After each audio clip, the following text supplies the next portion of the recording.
Hi everyone, this is Rohit from Rise from Mastery, and today I'm excited to have Paul Shapiro, who's an American writer who authored the book Clean Meat: How Growing Meat Without Animals Revolutionized Dinner and the World. He's also the CEO and co-founder of the Better Meat Company, uh, and the company which Paul had co-founded uses fermentation to turn microbes into meat within hours, creating a more sustainable and human method of satisfying a meat tooth than raising and slaughtering animals for food. Beatman has raised funding from high quality investors like Greenlight Capital and Green Circle Food Tech Venture. Welcome to the show, Paul. Rohit, so nice to meet you. Thanks so much. Great to be chatting with you. Yeah, no, absolutely. Paul, uh, you have a very interesting journey. You've written a book about clean meat, and you're running company. What got you excited about the world of startups, and what you started in the journey of creating this company called the Better Meat? Well, my life has really been animated, Rohit, by this view that the Earth is not getting any bigger. Humanity's footprint on the planet is getting a lot bigger, but the planet itself isn't getting any bigger. And one of the principal ways that we leave that footprint is through our food print, principally in the amount of meat that we eat.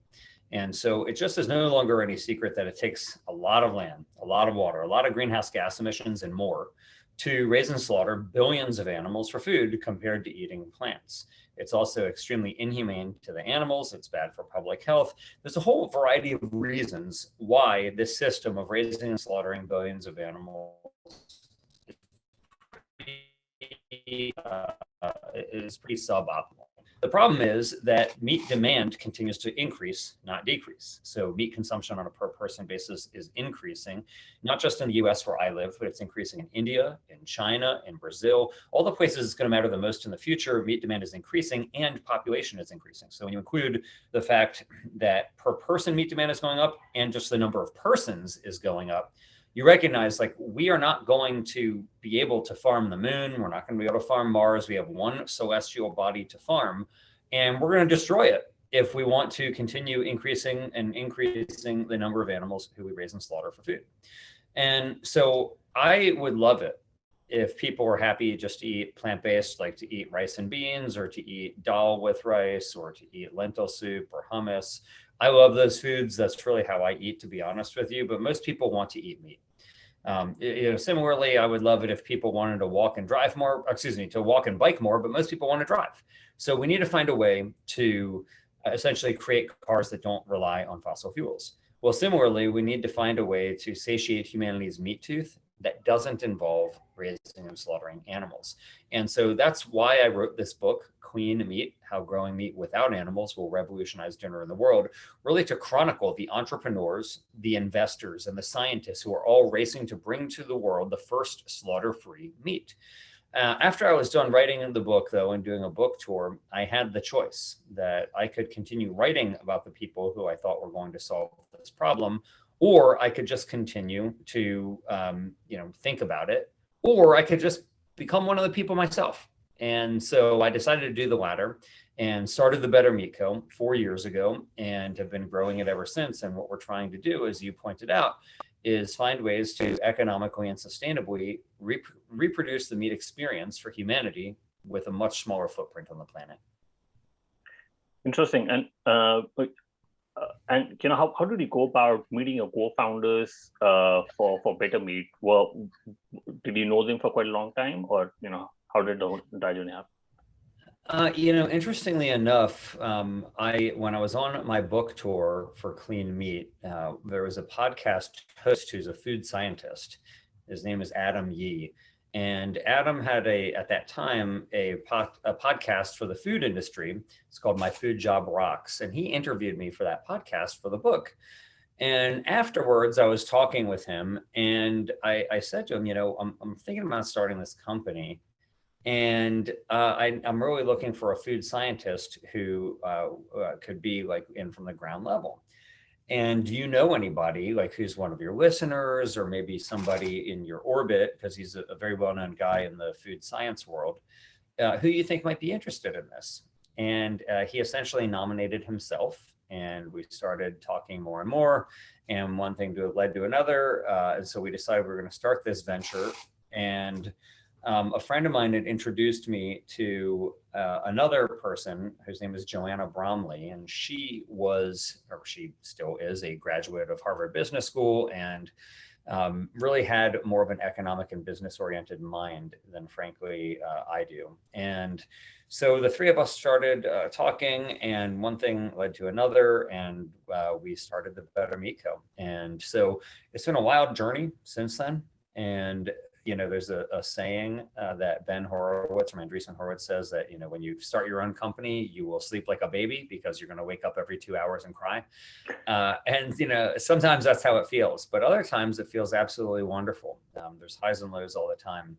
And it's been an unforgettable experience that I just am very honored to be on this journey. And I hope to be doing it for decades more. Super interesting. Great to know that you got your co-founder from a podcast. That's super interesting to know. I was watching this documentary called "Eating Our Weight Extension," and I, as an Indian, assumed that since we don't eat meat, I think eating chicken is not a problem. But I realized that so much of what is being wasted even on chicken.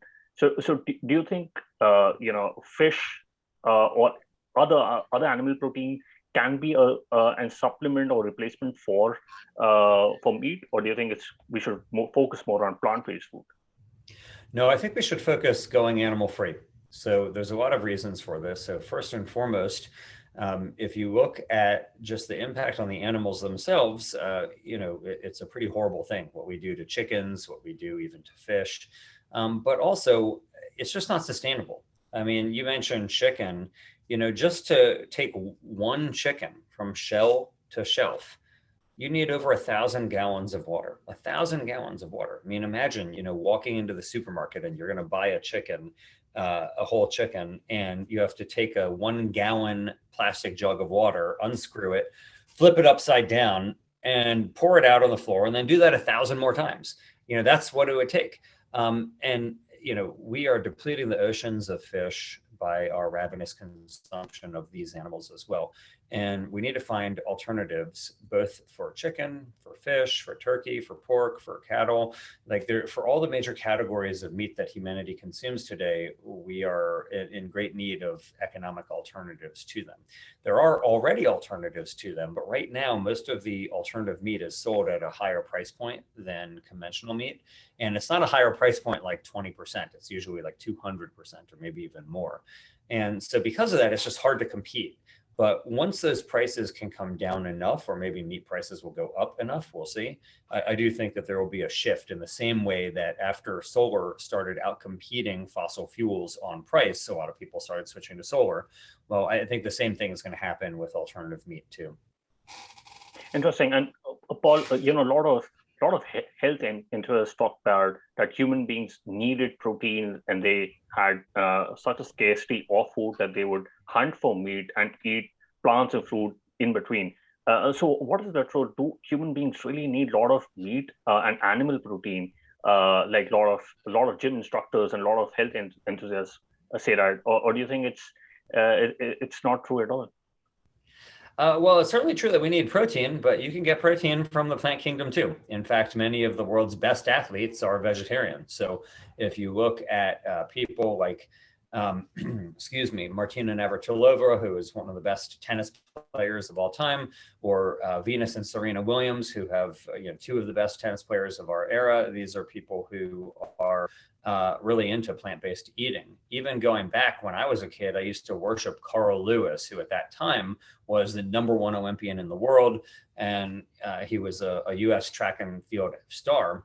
And, Carl Lewis said that his best Olympic years were the years after he became vegan. And the list goes on and on of wonderful athletes, star athletes who eat a plant-based diet. So it's pretty clear we do need protein, but we don't have to get it from animals. And we can get it from plants, we can get it from fungi, we can get it through a variety of ways.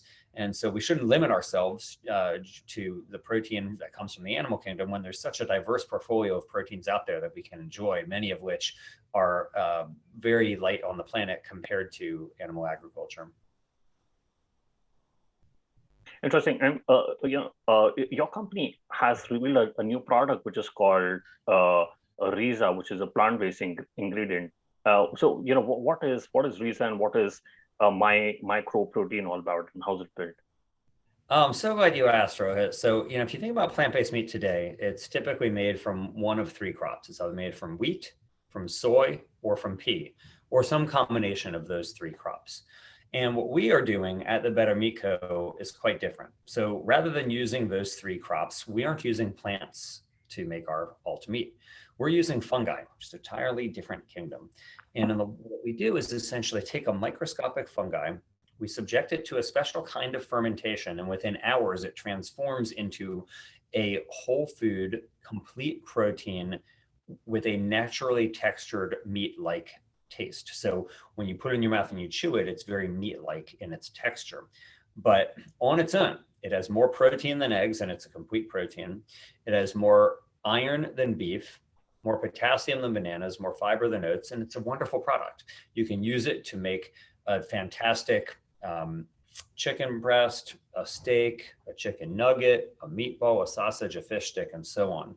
And so we have built and are operating in Sacramento, California, the largest mycoprotein biomass fermentation facility in North America, where we produce the mycoprotein that we're creating and sell it to big food companies for them to use as ingredients so that they can lower the amount of animal meat that they need in their own product offerings.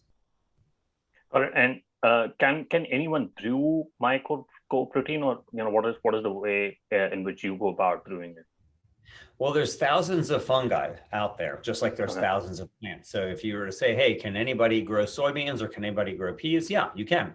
But the way that you do it it creates different products in the end, and what species you use and the cultivation methods you're using and so on. And so, yeah, anybody can get into the game and start trying to grow. But when you are really getting into it in a serious way, in a competitive nature, you're really trying to figure out how to get it to grow the fastest, how to get it to accumulate the most protein, and how to get it to be the cheapest that you can get it. And so that's where we at the Better Meat Co. have really excelled, is in stripping costs out of the process, increasing the speed at which it's growing, and getting high protein yields as well. Correct. And is the Better Meat company available to consumers, or do you have a B2B approach on that? Yeah, it's entirely B2B, Rohit. So we are kind of like Intel Inside. So we sell our ingredient to other companies that power their products. So we're not seeking to create a CPG brand that you're going to go onto the supermarket shelf and see a Better Meat Co. branded product. We are seeking, though, to be the world's largest ingredient supplier to the alt meat industry. So right now, you've got a lot of, and frankly, even to the meat industry, both to alt meat and to meat. And so we are building and designing our future plants, which will have massive capacity to produce enormous quantities of really delicious, succulent, whole food mycoprotein that will satiate your meat tooth, but without the need for animals. Got it. And was there any strategy to go for B2B? Because there are few companies which have gone for B2C models, and what was your strategy on that? Well, I think a few things. So first and foremost, what we're doing is like a deep science, and it's very difficult to get right. And so then if you're trying to build a brand, a million things can go wrong. So even if you have a great product, even if your science is wonderful, it's really hard to build a brand. And so most companies that go that route fail. Most startups fail in general, but most companies, even that are doing CPG food companies, they're going to fail. They're not going to exist. We are hedging our bet by being a B2B ingredient supplier. We can supply lots of different companies, some of which will fail, some of which will succeed, and then we will increase our chance of succeeding. But even just from a mission-related purpose alone, Rohit, I'd say we don't really want to compete against Beyond Meat and Impossible Foods and other companies in the space, because I don't think it does that much for the world. Like if we take away market share from Beyond Meat, it doesn't do much for the world, right? Like it might be nice for us personally, but it's not helping the planet or animals, which is what the goal of our company is. And so we want to work with the biggest food companies, the big meat producers, and enable them to use fewer animals. That's how we're going to not only have a successful business, but also accomplish the mission of the company. Got it. And while you're building the company, do you get a fight back or pushback from meat companies? Because I think it's a huge market, and I remember I used to work for an accommodation marketplace, and we used to get a lot of threatening calls from hotelers because we're trying to disrupt the market. But do you feel the same, especially in markets like Japan and Norway, which is really reliant on these markets, or on the meat? So we're only selling in the United States right now, but at the same time, I do think that there are some meat companies that are, basically have their head in the sand, but I think there's more of them out there who are more forward thinking. And so if you go back to the 1990s and you think about the film wars where you had, Kodak and Canon vying for supremacy to win the film wars. Well, they both knew about digital film, but Kodak was concerned that it was going to cannibalize its core business of selling negatives and all the chemicals for the print, for the darkroom and so on for print photography. Canon thought this will cannibalize our core business, but we're still going to pursue it. And we all know what happened. In the end, Kodak declared bankruptcy, and now Canon is one of the largest manufacturers of digital cameras on the planet. So Canon still sells us the same thing, though, a way to capture our memories. It's just in a way more efficient manner today. And so I think that the analogy here holds for the meat industry, because there are some meat industry companies that are more like Kodak. They say, hey, we've been slaughtering animals for thousands of years. We're going to be slaughtering animals for thousands more years. Those are the companies that will become like the Kodak of the future. Whereas the companies that are like the Canon of the future say, hey, listen, we know we've done it this way for a long time, but here's a new way. And it can be done even more efficiently. And we're going to start exploring it. And if it cannibalizes some of our core business, that's what's going to happen. Got it. Interesting. And do you think the meat consumption is rising? And where do you think it's rising across? Maybe in US, because since you're focused in US. Yeah, on average, meat demand is going up, not down. And this generally is associated with increased amounts of wealth. So if you think about countries like India and China, where there's an expanding middle class, lots of people are escaping poverty. This is obviously fantastic. We, of course, want people to escape poverty. But one of the side effects is that people have a much heavier footprint on the planet. They emit a lot more greenhouse gases. They eat a lot more animals, which takes up a lot more land. And so there is a cost associated with this increase in middle class living throughout the world. And so we want the best of both worlds. We want to make sure that people can get out of poverty without having to destroy the planet in the process. And so that involves not just places like India and China, but even in the US, where meat consumption is still rising and is extremely high. And so if we can create products that can compete on cost and taste, I think a lot of people would be happy to eat it. So, if you think about, you walk into a room right now and you flip on a light switch, you don't care. You're not thinking whether it's coming from wind or solar or coal or oil. Like, you just want an illuminated room. That's it. Yeah. And the same is so when people eat meat. When most people eat meat, they're not thinking, I'm so glad an animal was slaughtered for this. They don't think about it at all. If they did think about it, they might prefer that an animal not be slaughtered for it. And so I'm quite confident that if we can compete on taste and on price, that animal agriculture will be transformed, and that we, even in the places where meat demand is rising, they'll be happy to eat meat that doesn't come from animals. Got it. And what do you think is the true cost of this global demand for meat? Do you think resources like water will be really depleted in a couple of years, or when do you think the people will actually go for plant-based diet across the world? Yeah, so let's be clear. Raising animals for food is the number one cause of deforestation on the planet. Number one, by far. So if we're serious about not cutting down the rest of our forests, we have to get serious about cutting down on the number of animals we use for food. Raising animals for food is also a top risk for pandemics. So the United Nations put out a report recently called Preventing the Next Pandemic. And in it, they explore what is the most likely reason we are to have another pandemic. And the UN found that the number one cause they think of the next pandemic is increasing demand for animal protein. Number two risk factor is intensification of agriculture, so confining more and more animals in smaller and smaller spaces. And number three on the UN's list of potential pandemic risk is what's called the bushmeat trade, so killing wildlife for meat.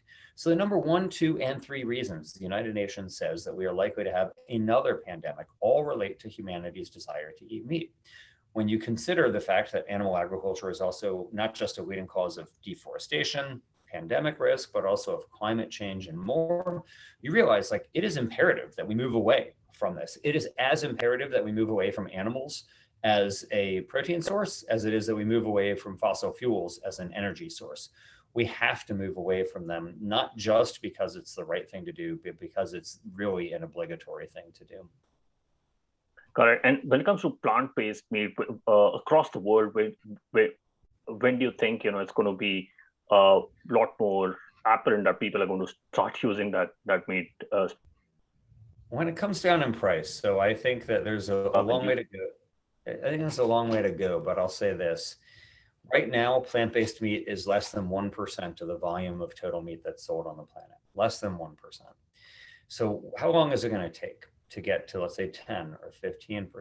It's going to take some time, probably about, I don't know, another decade or so before we get to like 10 or 15%.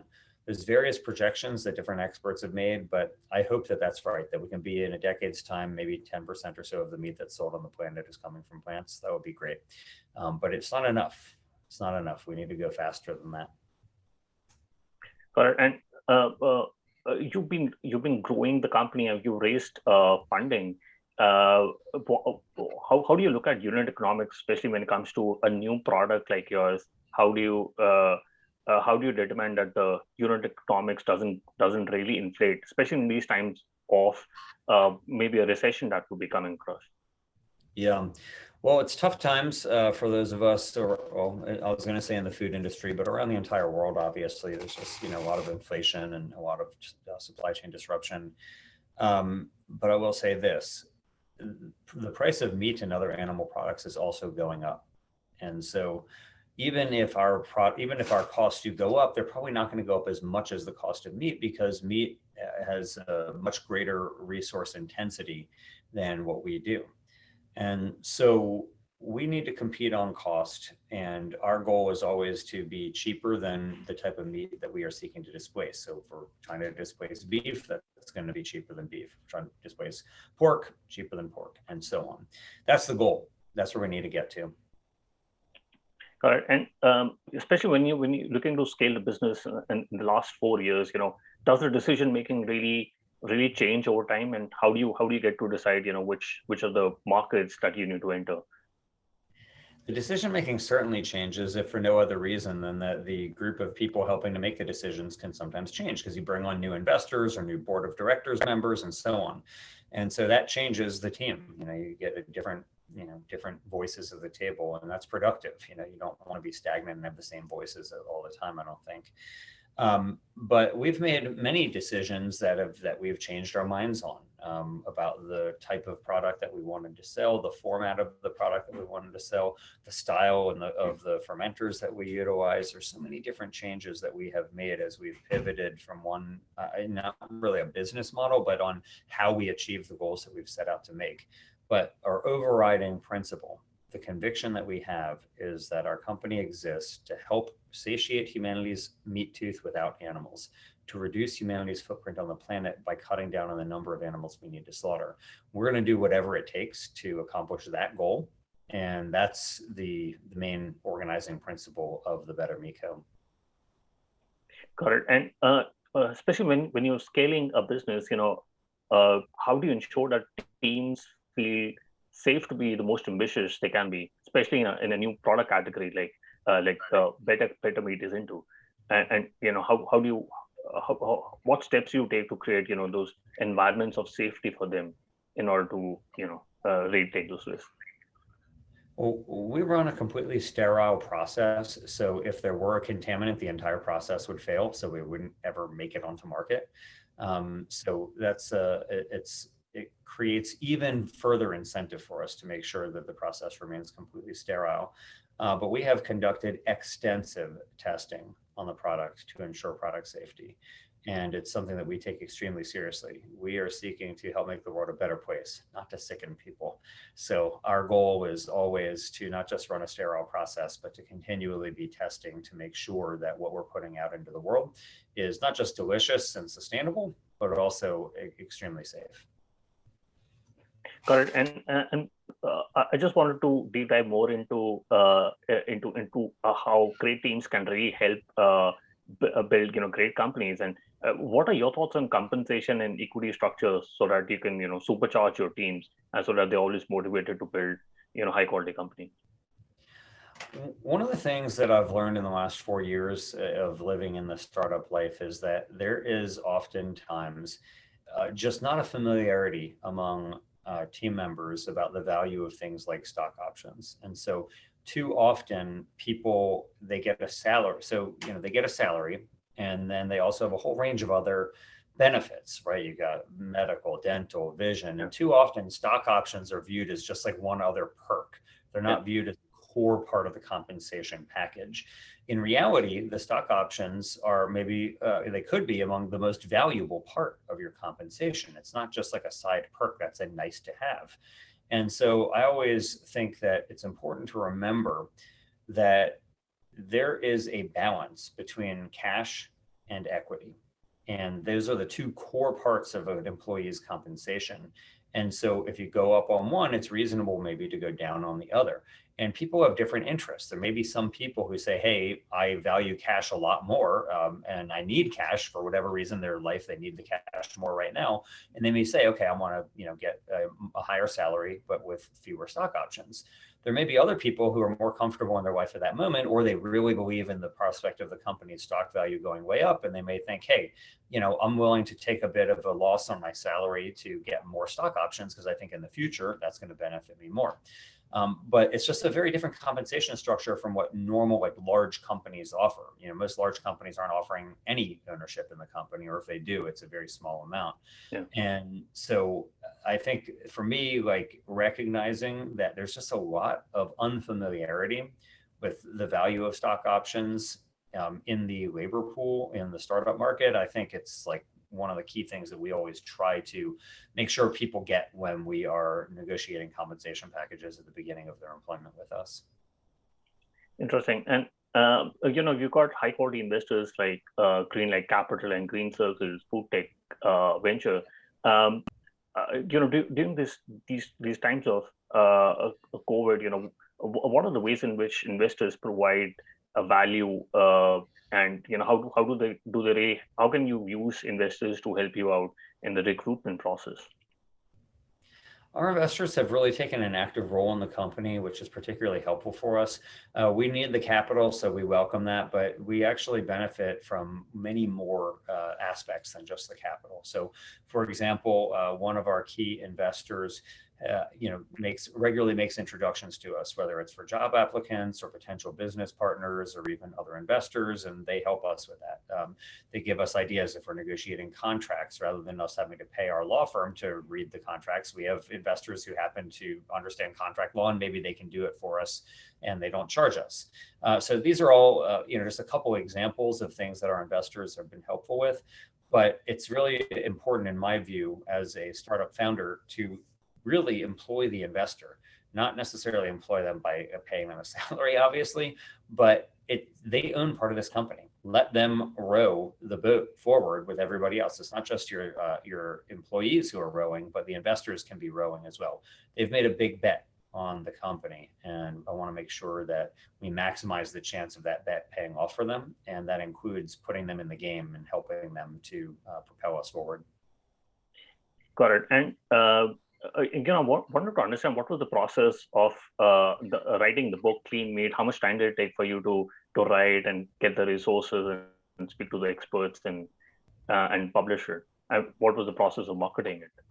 It was about a year and a half or so, not full time, but it was a year and a half from beginning to end of the process. And it was up and down. It was not an easy thing to do. I didn't really realize how it would go. When the book came out, I was pleasantly surprised by how well it did, and became a Washington Post bestseller. it has now been translated into 7 other languages. Like I really had no idea how well the book would do. I had never written a book before or never published a book. So I just thought, we'll put this out in the world and see. But even to this day, the book came out 4 years ago. And even to this day, I still hear regularly from people who the book has had a transformative effect on. They've either started their own company, they've joined one of the companies in the alternative protein space, they've invested in companies in the space. It's really heartwarming for me to hear that and to realize the impact that it's had. I think I'm going to read the book and and give you feedback about how the book went by. Paul, I quickly want to do the top 3. What's your favorite business book? Shoe Dog. I really loved Shoe Dog, the biography of Phil Knight, who's the co-founder of Nike. And I really liked it because he's just like totally open about all the failures that they had, all the near deaths that they had. Like, it's not a self-aggrandizing look at the, you would think, hey, the guy who founded Nike, obviously, this must be some superhuman. But I mean, he really is open about all the ways that they nearly failed as a company. And I really was impressed by the story. It was riveting. Yeah, no, I think it's one of my favorite books as well. We put that in the show notes. And Paul, if you could go back in time when you started Better Meat, what's the one thing you would have focused on or done anything differently? I don't know about the one thing I do, there's so many things that I would have done differently.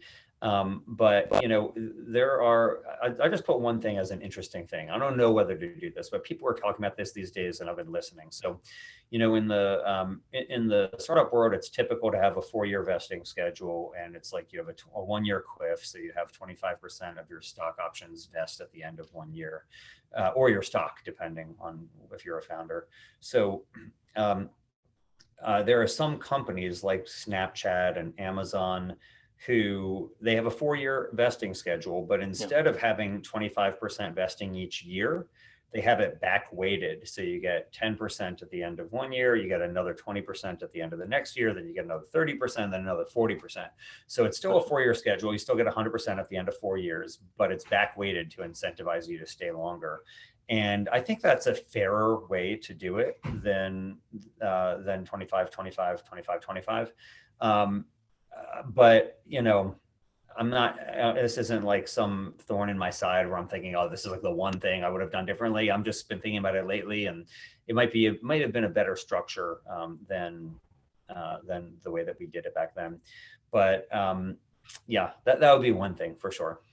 Yeah, no, I think that's an interesting way to keep the talent and incentivize people to work longer in a high quality company.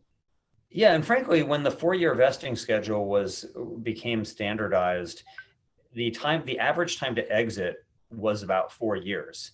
Now the average time to exit is like way longer, closer to like a decade. And it may be that 4 years is fair for employees, but for founders of a company, I think that you might want to incentivize them to stay longer than 4 years. And so, I give an example of myself. I'm the CEO of the Better Meat Co., and I've already vested my 4-year schedule. So, what does that mean? If I can just walk away from the company and take all that, I mean, I actually think it would be disadvantageous for me, but I actually think it would be fairer if it was something maybe like a 6 or even 8-year vesting schedule. That'd be extremely unpopular with founders, obviously, because it's a disadvantage to people like us. But if I were a venture capitalist, I think that I might actually be, and now we're backing an early stage, like pre-seed company, I think I would probably require a longer vesting schedule for founders, honestly. Super interesting. And do you have a favorite online tool, for example, Gmail, Slack, Zoom? I can't speak highly enough about Calendly. I know that, it's just like, it's an unbelievable, it's so convenient.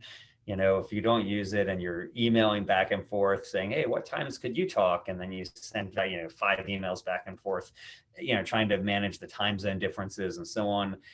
Whereas with Calendly, I just send people a link and they can easily, it's way more convenient for them. And I it really makes my life better. And then also I love using the snooze function in Gmail. So if you want to like snooze something so that it's not in your inbox, it'll come back up at a later time. I'm a very prolific user of that snooze button to bring things back up when I want. So, Rohit, if you email me and you say, hey, I'd love to reconnect in August about this, let's chat then. I don't have to, put it in my calendar, or I don't have to try to remember months later. I just snooze it until August, and then it pops back up, and I'll email you and I'll say, hey, remember when you said this? Well, let's talk, so that's a big one for me. Super, super interesting. It's something I haven't used, but I'm going to use it going forward. Rohit, do yourself the favor. Start snoozing. It's wonderful. Oh, wonderful. Yeah, no, absolutely. And Calendly is another product which I use it every day for the podcast. So I'm going to put it on the show notes. Paul, your company is growing. What's the best way, people can reach out to you and look at, the hiring options? What's the best way for them to reach out? Well, thanks for saying that. So yeah, the Better Meat Co. is hiring. We have several job openings, all of which are listed on our website, which is bettermeat.co.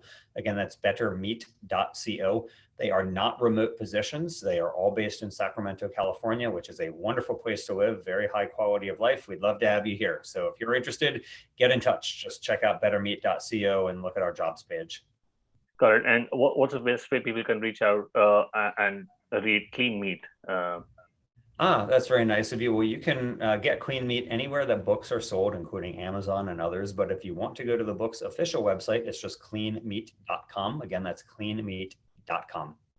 Yeah, no, I love the domain name. I will put that in the show notes. Paul, thank you so much for taking our time speaking to us. I really enjoyed my conversation with you. Rohit, what a pleasure to talk with you. Thanks so much for all you're doing. And I hope that you continue to have great success. Thank you.